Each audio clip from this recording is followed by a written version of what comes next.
तो चलिए हम मिलते हैं एक भैया से, जो भैया यही दिल्ली में ही हैं और पेशे से अभी तो वैसे भैया सिलाई का काम करते हैं, लेकिन इनमें एक्टिंग का बहुत ज़्यादा शौक़ है और बहुत अच्छा एक्टिंग भी करते हैं और इनका डांस भी बहुत ज़्यादा वायरल मैंने देखा है यूट्यूब वगैरह पर, बहुत ज़्यादा इनका डांस वगैरह भी वायरल होता है।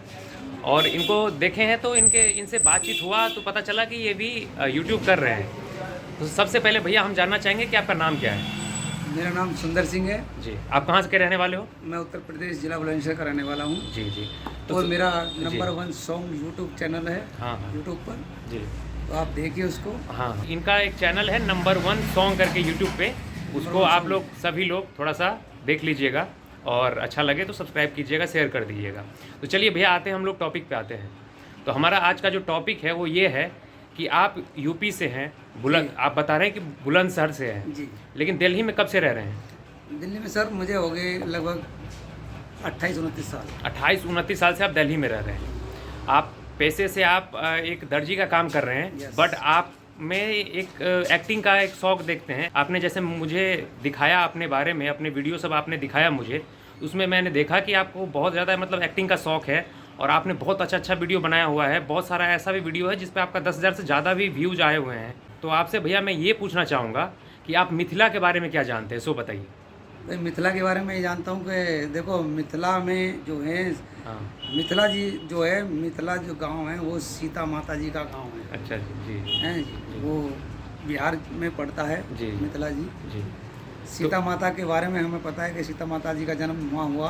अच्छा। उनके जैसे सुनने में आता है कि राजा दशरथ ने मिलकर सोने का, राजा राय ने मिलकर सोने का हल चलाया था।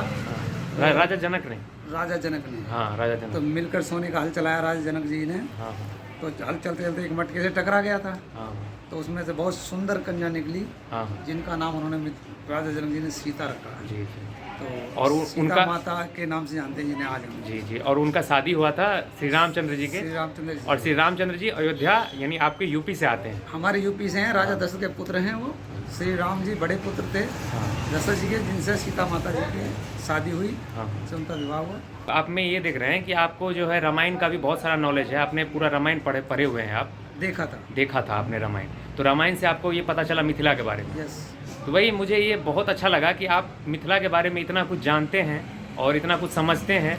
तो इसलिए मुझे लगा कि क्यों ना एक भैया के साथ एक वीडियो बनाऊं, ताकि एक पता चले कि देखिए एक यूपी से भैया आ रहे हैं और ये बुलंदशहर से आते हैं और 28-29 साल से ये दिल्ली में रह रहे हैं और दिल्ली में एज अ दर्जी काम कर रहे हैं, अपना एक दुकान चला रहे हैं दर्जी का, और यहाँ पे रह रहे हैं। और ये अचानक मुझे मिल गए और ये भैया भी मैथिली के बारे में, मिथिला के बारे में इतना सारा नॉलेज रखते हैं। भैया आपके पास में मिथिला को लेकर के इतना नॉलेज है, इसके लिए मैं आपको बहुत बहुत मतलब धन्यवाद कहना चाहूँगा कि मतलब इतना सारा नॉलेज आप रखे हुए हैं। ये तो माता सीता जी की कृपा है, राम जी का आशीर्वाद है। चलिए आपसे मिलके बहुत अच्छा लगा। और भी कुछ आप कहना चाहेंगे मिथिला के बारे में? मिथिला वासियों को सबको नमस्कार। हाँ। और सब बहुत अच्छे हैं मिथिलावासी लोग, और बहुत ही अच्छा लगता है मिथिला के बारे में सुनते हैं तो, क्योंकि माता सीता जी का वो जन्म स्थान है और वहाँ देखते हैं तो अच्छा लगता है। अब कभी भविष्य में हमें मौका मिला तो जरूर आएंगे। जरूर आइएगा, मिथिला जरूर आइएगा और एक बार जनकपुर धाम जाके और माता सीता से दर्शन जरूर कीजिएगा, आशीर्वाद लेंगे। आपने जो बताया ना कि राजा जनक जी जो हल चलाए थे, हाँ। और वहाँ से माता सीता प्रकट हुई थी, वो सीतामढ़ी जिला में पड़ता है, पुनौरा धाम है वहाँ पे। आपसे मैं यही कहूँगा कि एक बार मिथिला जरूर आइएगा और मिथिला आकर के मिथिला को जरूर घूमिएगा और सीता माता जी के दर्शन जरूर कीजिएगा। चलिए भैया आपसे मिलकर बहुत अच्छा लगा। यूट्यूब पर चैनल है मेरा, सब्सक्राइब जरूर करिए और भैया का भी चैनल सब्सक्राइब कीजिए।